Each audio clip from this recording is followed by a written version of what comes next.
everyone. Just give me a second to get set up. All right. Welcome to lab, everyone. My presentation is on the Black Phoebe. It's the Seyornis nigricans, frequents North America and parts of South America. You can see it all over from the south and to the western edge of the United States. Includes California, Oregon, and Washington. So about the Black Phoebe, it's an insectivore. It has a sooty black body, crisp white belly, very vocal, sits on low perches and to hunt specifically. Uses mud to build cup-shaped nests. So I do have to show you site A and site B. There is other sites to my property, but they're excluded because it's really hard to observe the bird without actually interacting with it. And this is site A. As you'll notice, a lot of cars, a lot of human activity. There's plenty of shade. When this picture was taken is because during that time there's not a lot of canopy.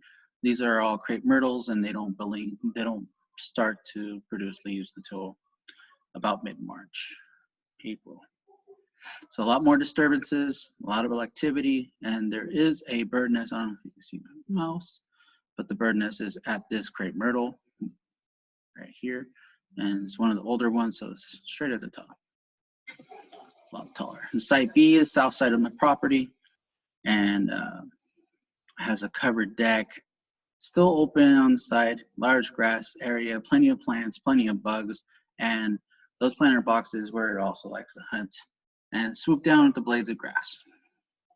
So before the semester started, I would observe the bird frequenting enclosed patio. It was solo for a while. And then during my preliminary observation, I saw a different change. It actually was getting closer to where I was observing it. You know, I'd be on my deck and all of a sudden it's up, you know, swooping near my face. And then I started to see two birds, and this is what I described it. Now, the first bird is primarily black with inverted V chest piece that is white. The plumage is very sooty throughout, and the other bird is similarly described except for the white checkered wings. So that's the only thing I can distinguish is the bird. The other bird seemed a little bit bigger and had checkered spots. So, but still with inverted V on his chest.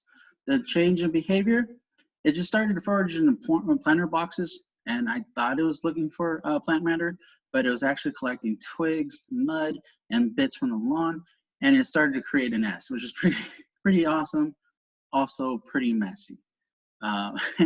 So it did build a nest eventually. And this is what the little guy looks like, and the little mess that he loves to leave behind.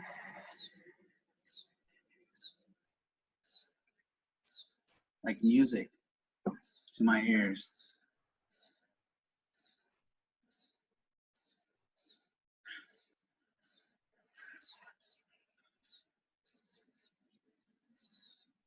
This is actually 3 recordings that I took, and I kind of took some DJ equipment and I blended it together. So it has different bird calls, different pitches. This is different, directed at animals, directed at me, directed to its other mate. So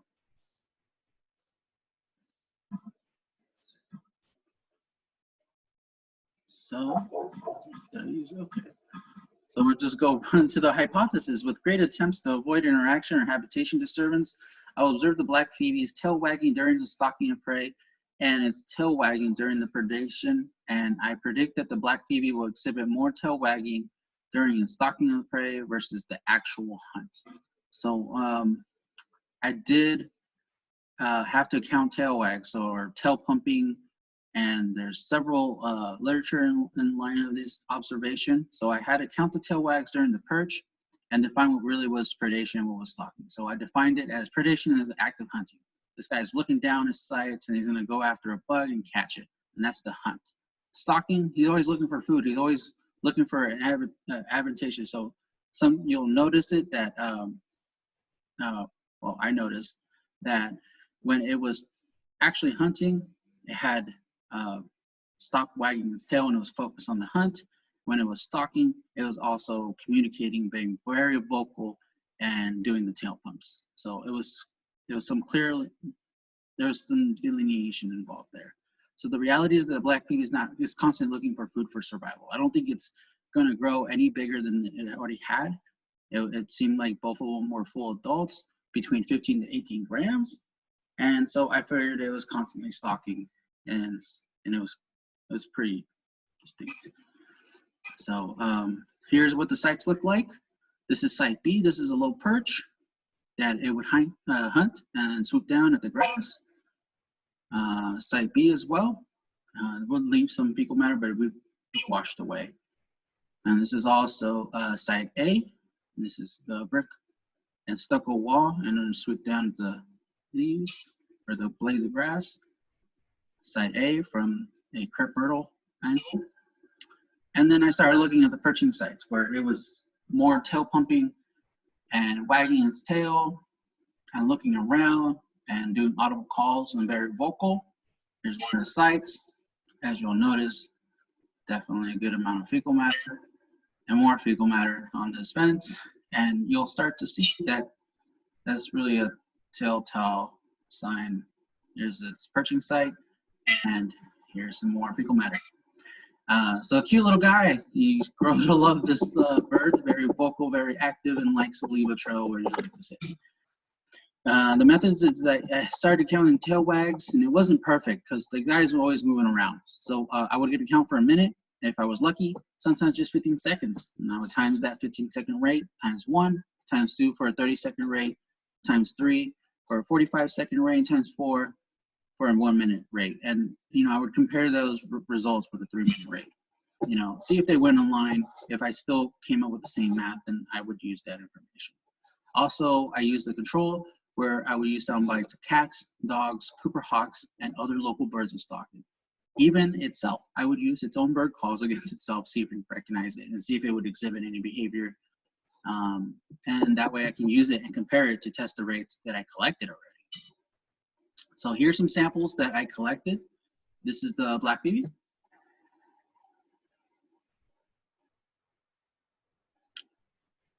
Chill little guy. This is perched. But I had some trouble too, as you'll see at the next.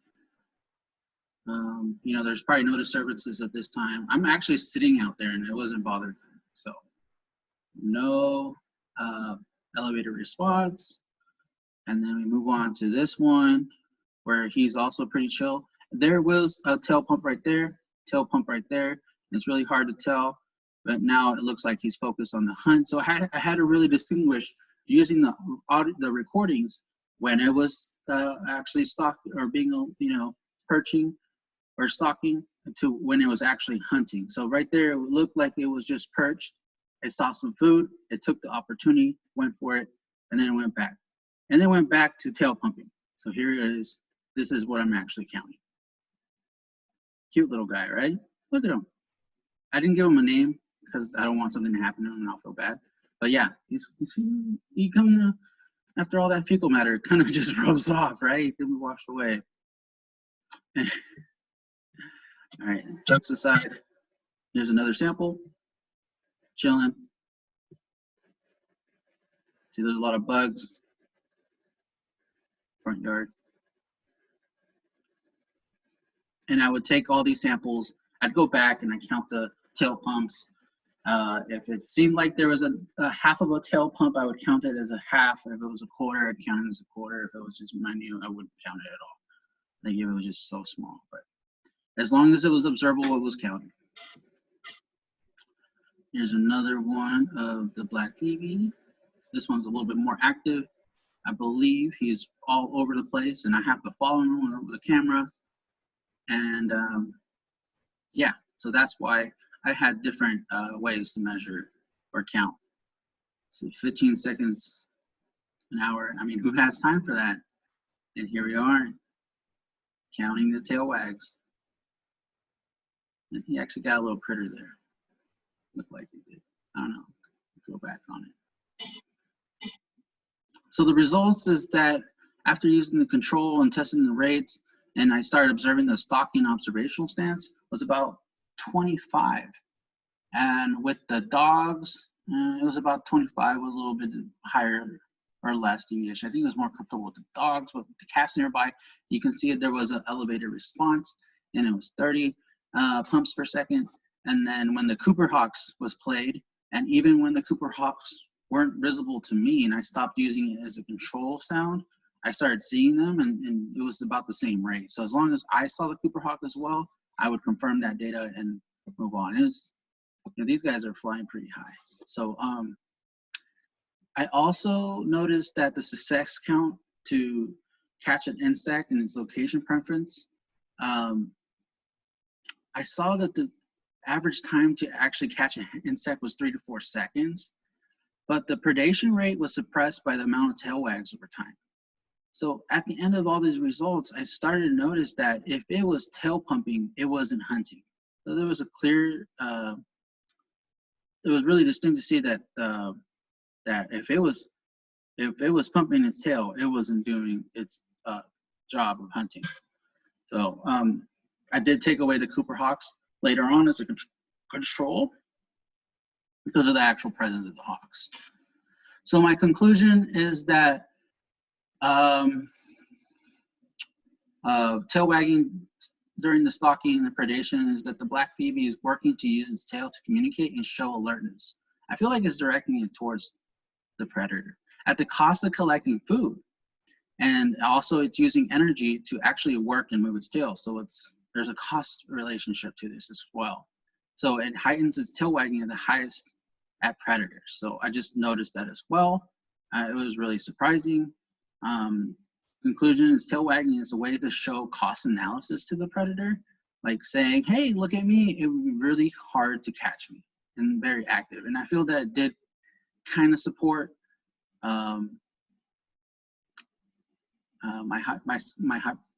my hypothesis is that it did it more when it was stalking or looking for food.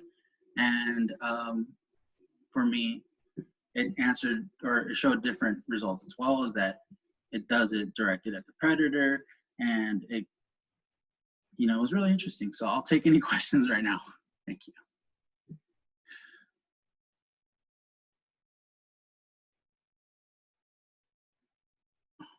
We're gonna stop recording.